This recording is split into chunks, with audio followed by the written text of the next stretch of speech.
ਵਾਲੀਏ ਕੁਲ ਆਲਮ ਸ਼ਬਦ ਗੁਰੂ ਸਤਿਗੁਰੂ ਸ੍ਰੀ ਗੁਰੂ ਗਰੀਬ ਨਿਵਾਸ ਮੁਜੱਸਮਾਏ ਆਪੇ ਹਯਾਤ ਸਰਵਰੇ ਕਾਇਨਾਤ ਸਾਹਿਬ ਸ੍ਰੀ ਗੁਰੂ ਗ੍ਰੰਥ ਸਾਹਿਬ ਮਹਾਰਾਜ ਦੀ ਮੁਕੱਦਸ ਗੋਦ ਦੇ ਵਿੱਚ ਜੁੜ ਬੈਠੇ ਮੁਅੱਜ਼ਿਜ਼ ਹਾਜ਼ਰੀਨ, ਕੋਈ ਰਸਨਾ ਵਾਂਝੀ ਨਾ ਰਹੇ। ਆਓ ਸਭ ਤੋਂ ਪਹਿਲਾਂ ਗੁਰਦੇਵ ਪਾਤਸ਼ਾਹ ਦੀ ਬਖਸ਼ਿਸ਼ ਪਵਿੱਤਰ ਫਤਿਹ ਬੁਲੰਦ ਕਰੀਏ। ਗੱਜ ਕੇ ਆਖਿਓ ਜੀ, ਵਾਹਿਗੁਰੂ ਜੀ ਕਾ ਖਾਲਸਾ ਵਾਹਿਗੁਰੂ ਜੀ ਕੀ ਫਤਿਹ। ਜਿਸ ਮਹਾਨ ਯੋਧੇ ਦੀ ਯਾਦ ਦੇ ਵਿੱਚ ਅਸੀਂ ਜੁੜੇ ਬੈਠੇ ਹਾਂ, ਉਸ ਦੇ ਬਾਰੇ, ਉਸ ਦੇ ਮੈਦਾਨੇ ਜੰਗ ਦੇ ਵਿੱਚ ਆਮਦ ਦੇ ਬਾਰੇ ਇੱਕ ਇਸਲਾਮੀ ਸ਼ਾਇਰ ਨੇ ਇੱਕ ਲਾਈਨ ਦੇ ਵਿੱਚ ਬਹੁਤ ਕੁਝ ਬਿਆਨ ਕਰ ਦਿੱਤਾ ਹੈ। ਉਹ ਲਿਖਦਾ ਹੈ ਕਿ ਕਿਸ ਸ਼ੇਰ ਕੀ ਆਮਦ ਹੈ ਰਣ ਕਾਂਪ ਰਹਾ ਹੈ। ਬਾਬਾ ਬੰਦਾ ਸਿੰਘ ਬਹਾਦਰ, ਜੇਕਰ ਅਸੀਂ ਇਤਿਹਾਸ ਦੇ ਵਕਤ ਨੂੰ, ਕਾਲ ਚੱਕਰ ਨੂੰ ਵੇਖੀਏ ਤਾਂ ਸਮਾਂ ਬਹੁਤ ਥੋੜ੍ਹਾ ਹੈ, ਪਰ ਜੇਕਰ ਬਾਬਾ ਬੰਦਾ ਸਿੰਘ ਬਹਾਦਰ ਦੀਆਂ ਪ੍ਰਾਪਤੀਆਂ ਨੂੰ ਵੇਖਿਆ ਜਾਵੇ ਤਾਂ ਦੁਨੀਆ ਦੇ ਇਤਿਹਾਸ ਦੇ ਵਿੱਚ ਕੋਈ ਐਸਾ ਜਰਨੈਲ, ਕੋਈ ਐਸਾ ਯੋਧਾ ਨਜ਼ਰ ਨਹੀਂ ਆਵੇਗਾ ਜਿਹੜਾ ਇੰਨੇ ਥੋੜ੍ਹੇ ਸਮੇਂ ਦੇ ਵਿੱਚ ਇੱਕ ਲਹਿਰ ਨੂੰ ਖੜਾ ਕਰਦਾ ਹੈ, ਉਸ ਲਹਿਰ ਨੂੰ ਇੱਕ ਪੂਰੇ ਉੱਚ ਸਿਖਰ 'ਤੇ ਲੈ ਕੇ ਜਾਂਦਾ ਹੈ, ਫਿਰ ਉਸ ਲਹਿਰ ਦੇ ਸਦਕਾ ਇੱਕ ਰਾਜ ਦੀ ਸਿਰਜਣਾ ਕਰਦਾ ਹੈ ਅਤੇ ਉਸ ਰਾਜ ਦੇ ਵਿੱਚ ਜਿਹੜੇ ਉਹ ਮਾਪਦੰਡ ਨਿਰਧਾਰਿਤ ਕਰਦਾ ਹੈ ਰਾਜਸੀ ਸੱਤਾ ਦੇ, ਉਹ ਨੇ ਜਿਹੜੇ ਸਾਨੂੰ ਗੁਰੂ ਨਾਨਕ ਦੇਵ ਮਹਾਰਾਜ ਨੇ ਬਖਸ਼ਿਸ਼ ਕੀਤੇ ਨੇ। ਸੋ ਇੰਨੇ ਥੋੜ੍ਹੇ ਸਮੇਂ ਦੇ ਵਿੱਚ ਉਸ ਸਮੇਂ ਏਸ਼ੀਆ ਦੀ ਸਭ ਤੋਂ ਵੱਡੀ ਹਕੂਮਤ ਦੀਆਂ ਜੜ੍ਹਾਂ ਪੁੱਟ ਦੇਣੀਆਂ, ਇੱਕ ਅੰਪੀਰੀਅਲਿਜ਼ਮ ਦੀ ਐਸਟੈਬਲਿਸ਼ਮੈਂਟ, ਇੱਕ ਰਾਜਸੀ ਸੱਤਾ ਨੂੰ ਸਥਾਪਿਤ ਕਰ ਦੇਣਾ, ਔਰ ਉਸ ਰਾਜਸੀ ਸੱਤਾ ਦੇ ਵਿੱਚ ਸਹੀ ਰੂਪ ਦੇ ਵਿੱਚ ਲੋਕਾਂ ਦੇ ਵਾਸਤੇ ਸਮਾਜਿਕ, ਰੂਹਾਨੀਅਤ, ਰਾਜਨੀਤਿਕ ਅਤੇ ਆਰਥਿਕ ਤੌਰ ਦੇ ਉੱਪਰ ਜਿਹੜੇ ਮਾਪਦੰਡ ਬਾਬਾ ਬੰਦਾ ਸਿੰਘ ਬਹਾਦਰ ਨੇ ਪੈਦਾ ਕੀਤੇ ਨੇ, ਸਾਨੂੰ ਬਹੁਤ ਘੱਟ ਐਸੇ ਯੋਧੇ, ਜਰਨੈਲ ਇਤਿਹਾਸ ਦੇ ਵਿੱਚ ਮਿਲਦੇ ਨੇ। ਬਾਬਾ ਬੰਦਾ ਸਿੰਘ ਬਹਾਦਰ ਦੇ ਜੀਵਨ ਦੇ ਬਾਰੇ ਜੇਕਰ ਅਸੀਂ ਸਿੱਕੇਬੰਦ ਸਰੋਤ, ਜਿਸ ਨੂੰ ਅਸੀਂ ਕਹਾਂਗੇ ਕਿ ਅਥੈਂਟਿਕ ਮੈਨੂਸਕ੍ਰਿਪਟ ਜਿਹੜੀਆਂ ਨੇ, ਉਹ ਸਾਡੇ ਕੋਲ ਸਾਰੀਆਂ ਹੀ ਫਾਰਸੀ ਭਾਸ਼ਾ ਦੇ ਵਿੱਚ ਨੇ। ਬੇਸ਼ੱਕ ਫਾਰਸੀ ਭਾਸ਼ਾ ਦੇ ਵਿੱਚ ਲਿਖੀਆਂ ਹੋਈਆਂ ਲਿਖਤਾਂ ਦੇ ਵਿੱਚ ਬੰਦਾ ਸਿੰਘ ਬਹਾਦਰ ਨੂੰ ਕੁੱਤਾ, ਲਾਹਨਤੀ, ਜਿੰਨੇ ਵੀ ਬੁਰੇ ਸ਼ਬਦ ਵਰਤੇ ਜਾ ਸਕਦੇ ਨੇ ਇੱਕ ਦੁਸ਼ਮਣ ਦੇ ਬਾਰੇ, ਉਹ ਸਾਰੇ ਸ਼ਬਦ ਵਰਤੇ ਗਏ ਨੇ। ਪਰ ਜੇਕਰ ਸਾਡੇ ਕੋਲ ਇਹ ਫਾਰਸੀ ਦੀਆਂ ਲਿਖਤਾਂ ਨਾ ਹੋਣ ਤਾਂ ਸਾਡੇ ਕੋਲ ਬਾਬਾ ਬੰਦਾ ਸਿੰਘ ਬਹਾਦਰ ਦਾ ਇਤਿਹਾਸ ਵੀ ਨਹੀਂ। ਜੇਕਰ ਸਾਨੂੰ ਇਤਿਹਾਸ ਦਾ ਕਰੋਨੋਗ੍ਰਾਫਿਕ ਫੇਸ, ਇਤਿਹਾਸ ਦੀ ਤਾਰੀਖਾਵਾਲੀ, ਬੰਦਾ ਸਿੰਘ ਬਹਾਦਰ ਨੇ ਕਿਹੜੇ ਦਿਨ ਕਿਸ ਇਲਾਕੇ ਨੂੰ ਫਤਿਹ ਕੀਤਾ, ਜੇਕਰ ਸਾਨੂੰ ਇਹ ਜਾਣਕਾਰੀ ਮਿਲਦੀ ਹੈ ਤਾਂ ਕੇਵਲ ਤੇ ਕੇਵਲ ਫਾਰਸੀ ਸਰੋਤਾਂ ਦੇ ਵਿੱਚ ਮਿਲਦੀ ਹੈ। ਸਿੱਖ ਇਤਿਹਾਸਕਾਰੀ ਦੇ ਵਿੱਚ ਸਭ ਤੋਂ ਪਹਿਲਾਂ ਬਾਬਾ ਬੰਦਾ ਸਿੰਘ ਬਹਾਦਰ ਦੇ ਜੀਵਨ ਨੂੰ ਇਹਨਾਂ ਫਾਰਸੀ ਸਰੋਤਾਂ ਦੇ ਵਿੱਚੋਂ ਛਾਣ ਕੇ ਜੇ ਕੌਮ ਦੇ ਸਾਹਮਣੇ ਪੇਸ਼ ਕੀਤਾ ਹੈ ਤਾਂ ਇਸ ਦਾ ਮਾਣ ਡਾਕਟਰ ਗੰਡਾ ਸਿੰਘ ਹੋਰਾਂ ਨੂੰ ਜਾਂਦਾ ਹੈ। ਡਾਕਟਰ ਗੰਡਾ ਸਿੰਘ ਹੋਰਾਂ ਦੀ ਲਿਖਤ ਉਹਨਾਂ ਸਮਿਆਂ ਦੇ ਵਿੱਚ ਨਾ ਹੁੰਦੀ ਤੇ ਸ਼ਾਇਦ ਸਾਡੇ ਕੋਲ ਇਤਿਹਾਸ ਦੇ ਬਹੁਤ ਸਾਰੇ ਸਰੋਤ ਨੇ ਅੱਜ ਅਸੀਂ ਕੂੜੇ ਦੇ ਵਿੱਚ ਗਵਾ ਚੁੱਕੇ ਹੁੰਦੇ, ਪਰ ਡਾਕਟਰ ਗੰਡਾ ਸਿੰਘ ਨੇ ਬਾਬਾ ਬੰਦਾ ਸਿੰਘ ਬਹਾਦਰ ਦੇ ਜੀਵਨ ਦੇ ਜਿਹੜੇ ਫਾਰਸੀ ਸਰੋਤ ਸੀ ਉਹਨਾਂ ਦੇ ਵਿੱਚੋਂ ਉਹਨਾਂ ਦੇ ਜੀਵਨ ਨੂੰ ਸਾਡੇ ਸਾਹਮਣੇ ਰੱਖਿਆ। ਡਾਕਟਰ ਗੰਡਾ ਸਿੰਘ ਆਪਣੀ ਲਿਖਤਾਂ ਦੇ ਵਿੱਚ ਇੱਕ ਗੱਲ ਕਰਦੇ ਨੇ ਕਿ ਮਨੋ ਕਲਪਨਾ ਇਤਿਹਾਸ ਦੇ ਵਿੱਚ ਪਾਪ ਹੈ। ਕੁਛ ਵੀ ਤੁਸੀਂ ਮਨੋ ਕਲਪਿਤ ਨਹੀਂ ਕਹਿ ਸਕਦੇ। ਇਤਿਹਾਸਕਾਰੀ ਦੇ ਵਿੱਚ ਅਸੀਂ ਕੁਛ ਵੀ ਆਪਣੇ ਕੋਲੋਂ ਬਣਾ ਕੇ ਨਹੀਂ ਕਹਿ ਸਕਦੇ। ਜਿਹੜੀ ਗੱਲ ਵੀ ਅਸੀਂ ਸੰਗਤ ਦੇ ਨਾਲ ਸਟੇਜ ਦੇ ਉੱਪਰੋਂ ਸਾਂਝੀ ਕਰਨੀ ਹੁੰਦੀ ਹੈ, ਉਹਦੇ ਵਾਸਤੇ ਸਾਨੂੰ ਉਹਦੀ ਗੱਲ ਦੀ ਪ੍ਰੋੜਤਾ ਦੇ ਵਾਸਤੇ ਇਤਿਹਾਸਕ ਸਰੋਤਾਂ ਦੀ ਲੋੜ ਹੁੰਦੀ ਹੈ। ਸੋ ਮੈਂ ਕੋਸ਼ਿਸ਼ ਕਰੂੰਗਾ ਕਿ ਬਾਬਾ ਬੰਦਾ ਸਿੰਘ ਬਹਾਦਰ ਦਾ ਜੀਵਨ, ਉਹਨਾਂ ਦਾ ਜਨਮ ਤੇ ਸ਼ਹਾਦਤ, ਅਤੇ ਸ਼ਹਾਦਤ ਦੇ ਵਿਚਕਾਰ ਇੱਕ ਉਹ ਸਮਾਂ ਜਿਸ ਸਮੇਂ ਦੇ ਵਿੱਚ ਉਹਨਾਂ ਨੇ ਰਾਜ ਨੂੰ ਸਥਾਪਿਤ ਕੀਤਾ ਅਤੇ ਅੱਜ ਦਾ ਦਿਨ 12 ਮਈ 1710 ਜਿਸ ਦੀ ਯਾਦ ਦੇ ਵਿੱਚ ਅਸੀਂ ਜੁੜੇ ਬੈਠੇ ਹਾਂ।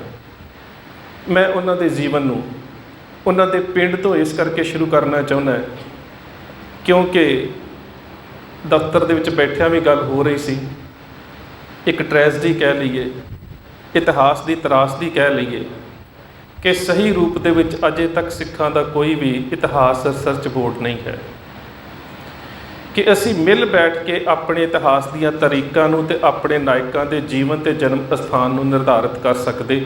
ਸਾਡੇ ਕੋਲ ਕੁਝ ਵੀ ਨਹੀਂ ਹੈ। ਬਾਬਾ ਬੰਦਾ ਸਿੰਘ ਬਹਾਦਰ ਦਾ ਜਨਮ 26 ਅਕਤੂਬਰ 1670 ਅਸੀਂ ਮੰਨਿਆ ਹੋਇਆ ਹੈ। ਸਾਡੇ ਕੋਲ ਇੱਕ ਵੀ ਲਿਖਤੀ ਸਬੂਤ ਨਹੀਂ ਹੈ ਕਿ ਬਾਬਾ ਬੰਦਾ ਸਿੰਘ ਬਹਾਦਰ ਦਾ ਜਨਮ 26 ਅਕਤੂਬਰ 1670 ਨੂੰ ਹੋਇਆ। ਇਹ ਅਸੀਂ ਮੰਨਿਆ ਹੋਇਆ, ਮੰਨ ਕੇ ਚੱਲਦੇ ਹਾਂ। ਮੰਨਣ ਦੇ ਪਿੱਛੇ ਵੀ ਦੋ ਧਾਰਨਾਵਾਂ ਨੇ, ਕਿਉਂਕਿ 26 ਅਕਤੂਬਰ ਨੂੰ ਵਿਜੇ ਦਸ਼ਮੀ ਦੁਸ਼ਹਿਰੇ ਦਾ ਦਿਨ ਸੀ ਤੇ ਇਹ ਮੰਨਿਆ ਜਾਂਦਾ ਹੈ ਕਿ ਉਸ ਦਿਨ ਬਾਬਾ ਬੰਦਾ ਬੈਰਾਗੀ, ਜਿਹੜੇ ਕਿ ਕਿਸੇ ਸਮੇਂ ਰਾਮਦੇਵ ਭਾਰਦਵਾਜ ਦੇ ਘਰ ਪੈਦਾ ਹੋਏ ਲਛਮਣ ਦਾਸ ਸੀ, ਉਹਨਾਂ ਨੇ ਇਸ ਦਿਨ ਲਛਮਣ ਦੇਵ ਤੋਂ ਮਾਧੋ ਦਾਸ ਬਣਨ ਦਾ ਜਿਹੜਾ ਸਫ਼ਰ ਆਰੰਭ ਕੀਤਾ ਸੀ। ਤੇ ਇਹ ਬੈਰਾਗੀਆਂ ਦੀ ਪਰੰਪਰਾ ਹੈ ਕਿ ਜਿਸ ਦਿਨ ਕੋਈ ਉਹਨਾਂ ਦੇ ਧਰਮ ਦੇ ਵਿੱਚ ਆਉਂਦਾ ਹੈ ਉਸ ਦਿਨ ਉਸ ਦਾ ਜਨਮ ਕਿਹਾ ਜਾਂਦਾ ਹੈ, ਉਸ ਦਿਨ ਤੋਂ ਉਸ ਦਾ ਜਨਮ ਮੰਨਿਆ ਜਾਂਦਾ ਹੈ। ਸੋ ਇਹ ਉਹਨਾਂ ਦਾ ਜਨਮ ਨਹੀਂ, ਬਲਕਿ ਉਸ ਮੱਤ ਦੇ ਵਿੱਚ ਆਉਣ ਦੀ ਤਾਰੀਖ ਹੈ ਜਿਸ ਨੂੰ ਅਸੀਂ ਜਨਮ ਦੇ ਤੌਰ ਤੇ ਉੱਪਰ ਸਥਾਪਿਤ ਕੀਤਾ ਹੋਇਆ ਹੈ। ਨਹੀਂ ਤੇ ਸਾਡੇ ਕੋਲ ਸਰੋਤ ਕੋਈ ਨਹੀਂ ਇਸ ਚੀਜ਼ ਦਾ। ਉਹਨਾਂ ਦੇ ਜਨਮ ਸਥਾਨ ਦੇ ਬਾਰੇ ਸਾਡੇ ਜ਼ਿਆਦਾ ਸਰੋਤਾਂ ਨੇ ਜ਼ਿਲ੍ਹਾ ਪੁੰਛ ਦੇ ਪਿੰਡ ਰਜੌਰੀ ਨੂੰ ਮਾਨਤਾ ਦਿੱਤੀ ਹੋਈ ਹੈ। ਭਾਵੇਂ ਕਿ ਨਵੀਨਤਮ ਇਤਿਹਾਸਕਾਰਾਂ ਨੇ ਇਸ ਦੇ ਉੱਪਰ ਵੀ ਕਾਫੀ ਕਿੰਤੂ ਕੀਤਾ ਹੈ, ਪਰ ਰਜੌਰੀ ਜਨਮ ਜ਼ਿਆਦਾ ਸਰੋਤਾਂ ਦੇ ਆਧਾਰ ਦੇ ਉੱਪਰ ਮੰਨਿਆ ਜਾ ਸਕਦਾ ਇਸ ਕਰਕੇ ਕਿਉਂਕਿ ਰਜੌਰੀ ਦਾ ਪਹਿਲਾ ਨਾਮ ਰਾਜਾਵਾੜੀ ਸੀ ਔਰ ਰਾਜਾਵਾੜੀ ਨਾਮ ਜਿਹੜਾ ਹੈ ਉਹ ਤੁਜ਼ਕੇ ਜਹਾਂਗੀਰੀ, ਜਿਹੜੀ ਜਹਾਂਗੀਰ ਦੀ ਲਿਖਤ ਹੈ, ਉਹਦੇ ਵਿੱਚ ਆਉਂਦਾ ਹੈ। ਤੇ ਰਾਜਾਵਾੜੀ ਦਾ ਜ਼ਿਕਰ ਕਰਦਾ ਜਹਾਂਗੀਰ ਕਹਿੰਦਾ ਹੈ ਕਿ ਇੱਥੇ ਹਿੰਦੂ ਰਾਜਪੂਤਾਂ ਦੇ ਵਿੱਚ, ਮੁਸਲਮਾਨਾਂ ਦੇ ਵਿੱਚ ਸਬੰਧ ਚੰਗੇ ਸੀ ਜਿਹੜੇ ਮੈਂ ਤੋੜੇ ਨੇ ਕਿ ਆਪਸ ਦੇ ਵਿੱਚ ਰਿਸ਼ਤੇ ਨਾ ਕਰੋ। ਸੋ ਇੱਕ ਕਾਰਨ ਬਣਦਾ ਹੈ ਕਿ ਬਾਬਾ ਬੰਦਾ ਸਿੰਘ ਬਹਾਦਰ ਦੇ ਪਰਿਵਾਰ ਦੇ ਨਾਲ ਉਸ ਇਲਾਕੇ ਦੇ ਵਿੱਚ ਵਧੀਕੀਆਂ ਹੋਈਆਂ ਹੋਣਗੀਆਂ।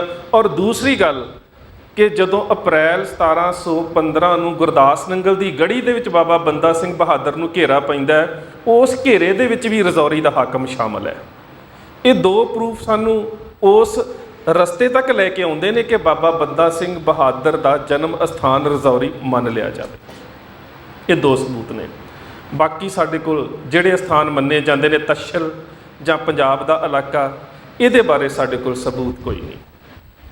ਉਹਨਾਂ ਦੇ ਜੀਵਨ ਦੀ ਘਟਨਾ, ਉਸ ਘਟਨਾ ਦਾ ਜ਼ਿਕਰ ਸਭ ਤੋਂ ਪਹਿਲਾਂ ਬਾਬਾ ਬੰਦਾ ਸਿੰਘ ਬਹਾਦਰ ਦੇ ਜੀਵਨ ਦੇ ਵਿੱਚ ਡਾਕਟਰ ਗੰਡਾ ਸਿੰਘ ਹੋਣਾ ਨੇ ਕੀਤਾ।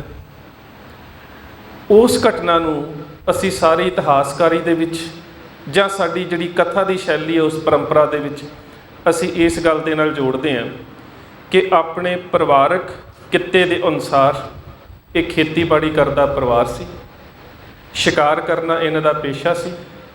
ਇਸ ਨੌਜਵਾਨ ਨੇ ਸ਼ਿਕਾਰ ਕੀਤਾ। ਹੁਣ ਸਾਡੇ ਸਾਹਮਣੇ ਇੱਕ ਹੋਰ ਸਵਾਲ ਪੈਦਾ ਹੁੰਦਾ ਹੈ, ਕਿਉਂਕਿ ਮੇਰਾ ਕੰਮ ਇਤਿਹਾਸਕਾਰੀ ਹੈ ਤਾਂ ਛੋਟੇ ਛੋਟੇ ਨੁਕਤਾ ਨਿਗਾਹ ਐਸੇ ਨੇ ਜਿਨ੍ਹਾਂ ਦੇ ਉੱਪਰ ਸਾਨੂੰ ਕੰਸਨਟਰੇਟ ਕਰਨਾ ਪਵੇਗਾ। ਉਹ ਕੰਸਨਟਰੇਟ ਇਸ ਕਰਕੇ ਕਰਨਾ ਪਵੇਗਾ ਕਿ ਜੇਕਰ ਉਹਨਾਂ ਦਾ ਜਨਮ 1670 ਦਾ ਮੰਨ ਲਈਏ ਤੇ 3 ਸਾਲ ਦਾ ਬੱਚਾ ਜਿਹੜਾ ਉਹ ਸ਼ਿਕਾਰ ਨਹੀਂ ਕਰ ਸਕਦਾ, ਕਿਉਂਕਿ 1673 ਦੇ ਵਿੱਚ ਜਾਨਕੀ ਪ੍ਰਸਾਦ ਦੀ ਮੌਤ ਹੋ ਗਈ ਹੈ। ਜਿਹੜਾ ਉਹਨਾਂ ਨੇ ਸ਼ਿਕਾਰ ਕੀਤਾ ਹਿਰਨੀ ਦਾ ਸ਼ਿਕਾਰ, ਉਸ ਨੂੰ ਅਸੀਂ ਲਾਰਜ ਗੇਮ ਕਹਿੰਦੇ। ਅੱਜ ਵੀ ਤੁਸੀਂ ਕਿਤੇ ਵਿਦੇਸ਼ਾਂ ਦੇ ਵਿੱਚ ਜਾਓ ਤੇ ਹਿਰਨੀ ਦਾ ਸ਼ਿਕਾਰ ਲਾਰਜ ਗੇਮ ਹੁੰਦਾ ਹੈ, ਕਿਉਂਕਿ ਹਿਰਨ ਦੀ ਆਪਣੀ ਦੌੜ ਬੜੀ ਹੁੰਦੀ ਹੈ ਤੇ ਹਿਰਨ ਦਾ ਸ਼ਿਕਾਰ ਕਰਨ ਦੇ ਵਾਸਤੇ ਬੰਦਾ ਤੀਰ ਅੰਦਾਜ਼ ਵੀ ਚੰਗਾ ਚਾਹੀਦਾ ਤੇ ਘੋੜਸਵਾਰ ਵੀ ਚੰਗਾ ਚਾਹੀਦਾ ਹੈ। 3 ਸਾਲ ਦੇ ਬੱਚੇ ਦੇ ਇਹ ਵੱਸ ਦੀ ਗੱਲ ਨਹੀਂ। ਸੋ ਹੁਣ ਸਾਨੂੰ ਥੋੜ੍ਹਾ ਪਿੱਛੇ ਆਉਣਾ ਪਵੇਗਾ। ਡਾਕਟਰ ਸੋਹਣ ਸਿੰਘ ਹੁਣਾਂ ਦੀ ਲਿਖੀ ਅੰਗਰੇਜ਼ੀ ਦੀ ਕਿਤਾਬ ਬੰਦਾ ਦਾ ਬਰੇਵ, ਜਿਹੜੇ ਕਹਿੰਦੇ ਨੇ ਕਿ ਬੰਦਾ ਸਿੰਘ ਬਹਾਦਰ ਦਾ ਜਨਮ ਪਹਿਲਾਂ ਹੋ ਚੁੱਕਿਆ ਸੀ ਤੇ ਜਿਸ ਵੇਲੇ ਉਹਨਾਂ ਨੇ ਸ਼ਿਕਾਰ ਕੀਤਾ ਉਸ ਸਮੇਂ ਉਹਨਾਂ ਦੀ ਉਮਰ 11 ਸਾਲ ਦੇ ਕਰੀਬ ਸੀ।